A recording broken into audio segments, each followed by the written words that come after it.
सालों से PM cares fund पर उठ रहे सवालों के बीच आखिरकार सरकार ने इसकी एक ऑडिट रिपोर्ट जारी की है। ये पहली बार है जब सरकार ने पीएम केयर्स फंड से जुड़े आंकड़े सार्वजनिक किए हैं, लेकिन अब इस ऑडिट रिपोर्ट के आंकड़ों को लेकर नई सियासी कलह शुरू हो गई है। फंड में जमा रकम, उसके इस्तेमाल और पारदर्शिता को लेकर अब विपक्ष सरकार से सवाल पूछ रहा है।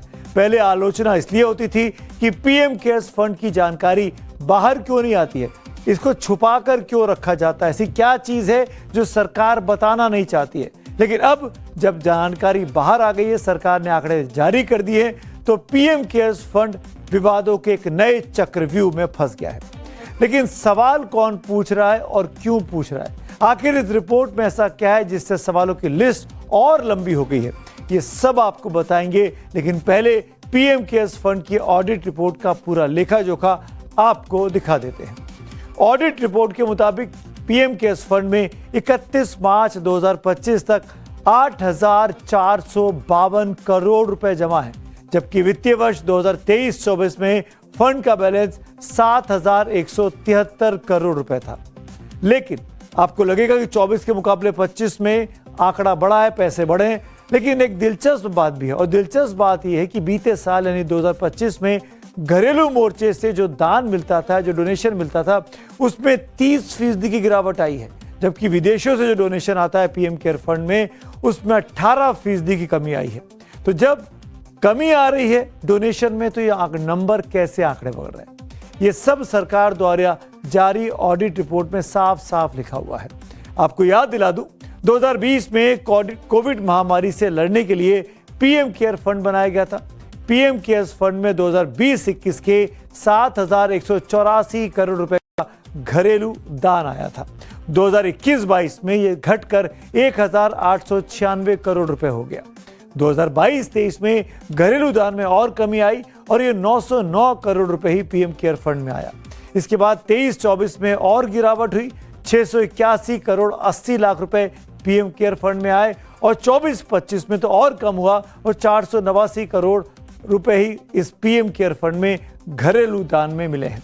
आंकड़े बताते हैं कि वित्त वर्ष 2020-21 के बाद से पीएम केयर्स फंड में आम जनता, संस्थाओं और कॉरपोरेट से मिलने वाले घरेलू डोनेशन में लगातार गिरावट आई है। और अब बात कर लेते हैं विदेश से आने वाले इस डोनेशन की, इसमें क्या इसकी प्रगति रही।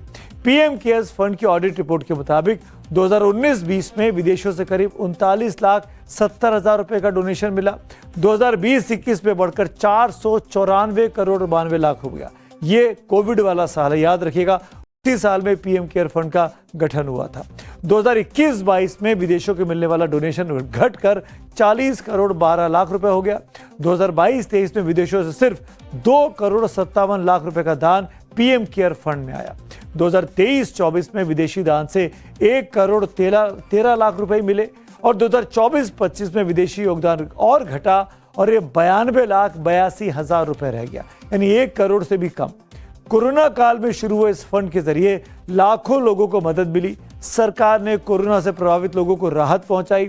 देश भर में वेंटिलेटर्स, ऑक्सीजन प्लांट और वैक्सीन वितरण जैसी स्वास्थ्य ढांचे को रातों रात मजबूत करने के इरादे से इस फंड को बनाया गया था और इस फंड ने इसमें महत्वपूर्ण भूमिका भी निभाई। लेकिन अब जब फंड की ऑडिट रिपोर्ट सामने आई है, तो एक बार फिर इस पर सवाल उठे हैं। पीएम केयर फंड में जिस तरीके से चीजें हो रही हैं, इसका जवाब तय होना चाहिए। खर्च कहाँ हो रहा है, जवाबदेही तो सरकार ने बंद कर दी है। ये सबसे दुर्भाग्यपूर्ण है। ये तो आने वाली सरकारों में पता चलेगा कि पीएम केयर फंड से देश की केयर हुई कि बीजेपी की केयर हुई। ये भी सबसे महत्वपूर्ण बात है। आपदाओं से, विपत्तियों से, मुसीबत के वक्त में काम आने के लिए इस पीएम केयर फंड का गठन किया गया था। लेकिन जो इसमें सबसे बड़ा कैच था वो ये है कि ये आरटीआई के दायरे में नहीं आता, यानी कोई ये पता नहीं कर सकता है कि कितना पैसा मिल रहा है और उस पैसे का कहां पे इस्तेमाल किया जा रहा है। लेकिन उसके पहले ये जानना भी जरूरी है कि इस फंड में पूरी राशि दान या डोनेशन के रूप में आती है और इसका सरकार के ऑफिशियल बजट से, यानी भारत सरकार के बजट से इस पीएम केयर फंड का कोई लेना देना नहीं है। पीएम केयर्स फंड को सरकारी फंड नहीं माना जाता है। सरकार पहले ये साफ कर चुकी है कि एक चैरिटेबल ट्रस्ट है, एक चैरिटेबल फंड है और ये आरटीआई के दायरे में नहीं आ सकता।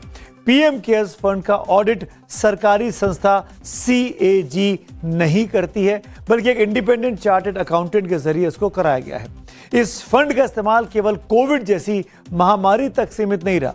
इसका इस्तेमाल सरकार के ऑफिशियल नोटिफिकेशन के मुताबिक मेडिकल इमरजेंसी हो, नेचुरल डिजास्टर्स हो या किसी भी अन्य गंभीर संकट में इस फंड का, इस कोष का इस्तेमाल किया जा सकता है। इसी को लेकर विपक्ष अब सवाल उठा रहा है कि जब फंड में 8,000 करोड़ से ज्यादा का पैसा जमा है तो इसको खर्च क्यों नहीं किया जा रहा है, इसको वहां पे जमा क्यों रखा गया है। जिसके बाद बीजेपी ने विपक्ष की इस भ्रामक पॉलिटिक्स का करारा जवाब दिया है। विपक्ष के तमाम नेता जिस तरह से अब चिल्ला चिल्लाकर एक और भ्रामक नैरेटिव गढ़ने की कोशिश कर रहे हैं कि पीएम केयर फंड्स का 0.01% पैसा खर्च हुआ है, ये झूठ और अज्ञानता की पराकाष्ठा है। इन लोगों को एनुअल एक्सपेंडिचर और इमरजेंसी कॉर्पस के बीच में एक बुनियादी फर्क ही नहीं समझ आता है, या फिर ये जानबूझकर देश को गुमराह कर रहे हैं।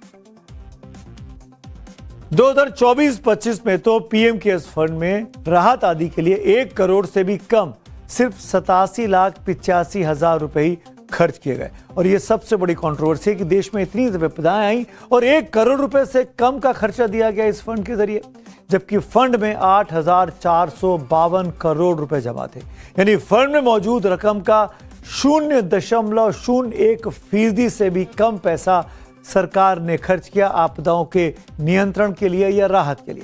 जानी मानी आरटीआई कार्यकर्ता अंजलि भारद्वाज ने इसी को लेकर सोशल मीडिया पर कुछ गंभीर सवाल उठा दिए हैं।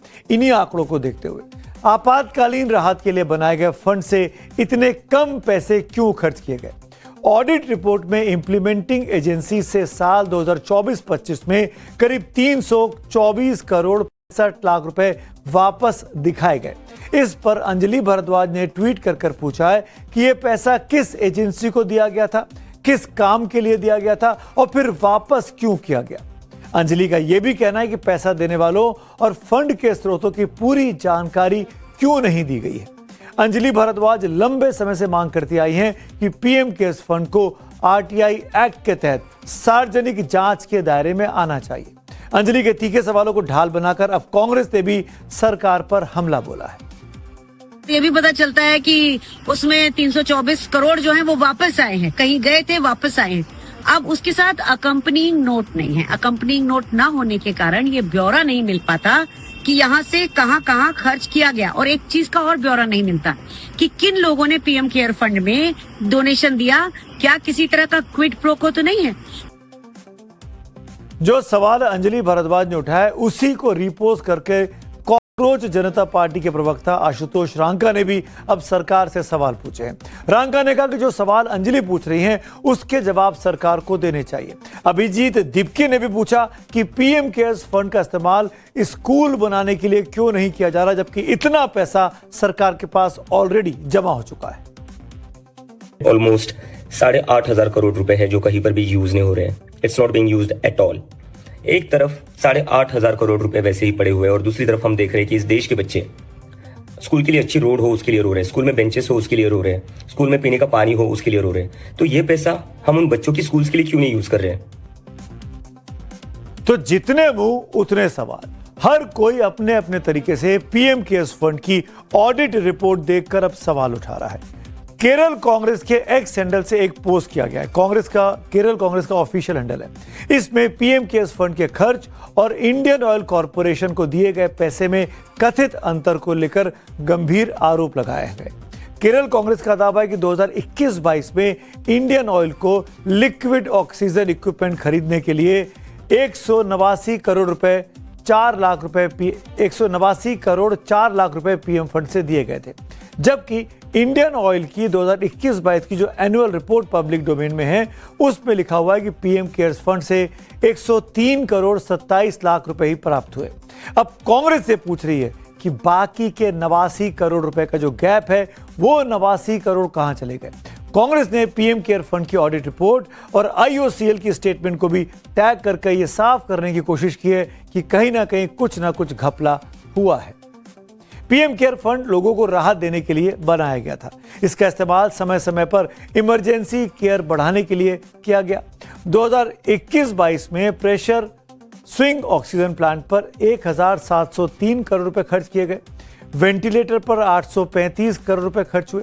2021-22 में फंड का कुल खर्च करीब 1938 करोड़ रुपए था। जैसा कि ऑडिट रिपोर्ट में बताया गया है कि अब फंड में डोनेशन बहुत कम हो गया है, लेकिन फिर भी फंड की रकम बढ़ती जा रही है। सरकार ने कुल फंड का लगभग 93% पैसा क्योंकि फिक्स डिपॉजिट में बैंकों में रखा गया है, इसीलिए इससे ब्याज सरकार को मिल रहा है और ब्याज के मिलने से यह फंड लगातार बढ़ता जा रहा है। लेकिन विपक्ष फंड के खर्चे पर सवाल खड़े कर रहा है। जब से पीएम केयर्स फंड की ऑडिट रिपोर्ट सामने आई, सोशल मीडिया पर सवालों की बाढ़ सी आ गई है। सबसे ज्यादा सवाल फंड के इस्तेमाल नहीं करने पर पूछे जा रहे हैं। टीएमसी सांसद महुआ मोइत्रा ने लिखा कि पीएम को कोई परवाह नहीं है, 8,452 करोड़ रुपए बिना खर्च के बैंकों में पड़े हुए हैं। यही सवाल कांग्रेस के राज्यसभा सांसद पवन खेड़ा ने भी उठाया। आपको बता दें, इस समय प्रधानमंत्री की अध्यक्षता में 2 अलग अलग राहत कोष हैं। एक पीएम नेशनल रिलीफ फंड है, जिसकी शुरुआत 1948 में विभाजन के दौरान लोगों की मदद के लिए की गई थी, और दूसरा पीएम केयर्स फंड है, जो कि 2020 में कोरोना महामारी के वक्त में नरेंद्र मोदी सरकार के वक्त में बना। दोनों के ही अध्यक्ष प्रधानमंत्री पदेन तौर पे होते हैं। दोनों में ही दान करने पर 100% टैक्स में आपको छूट मिलती है। दोनों का काम लगभग एक ही जैसा है, आपात स्थिति में लोगों की मदद करना। लेकिन जब ऑडिट की बात आती है तो अंतर साफ साफ दिखाई देता है। पीएम केयर्स फंड का ऑडिट इंडिपेंडेंट ऑडिटर्स करते हैं, वो लोग इसकी ऑडिट करने वाली एजेंसी हैं, जबकि पीएम नेशनल रिलीफ फंड का ऑडिट सीएजी के द्वारा किया जाता है। इसी को लेकर सरकार पर आंकड़े छुपाने का आरोप हमेशा लगा है। जब पीएम रिलीफ फंड था पहले, तो ये पीएम केयर फंड का क्या मतलब है? और वो फंड जो कि आरटीआई के दायरे से बाहर हो और सीएजी ऑडिट से भी बाहर हो, इसकी क्या जरूरत थी? तीसरी बात, तो सुना आपने, पीएम केयर फंड के आंकड़े सामने नहीं आ रहे थे। अब जब सामने आ गए हैं तो यह भी दिख रहा है कि पीएम केयर फंड में लगातार डोनेशन में कमी आ रही है। इसके बावजूद भी विपक्ष पूछ रहा है कि आखिरकार इतना पैसा जमा क्यों है। पर इस बात को याद रखिए कि आपातकालीन परिस्थितियों से निपटने के लिए यह कोष जमा है। यानी देश में जब कोई मुसीबत भगवान न करे आए, लेकिन कभी आ जाए, तब इस फंड का इस्तेमाल होना चाहिए। ये ऐसा नहीं हो सकता कि फंड बेकार जा रहा है, उस पर इंटरेस्ट भी सरकार को मिल रहा है और वो फंड लगातार बढ़ता भी जा रहा है।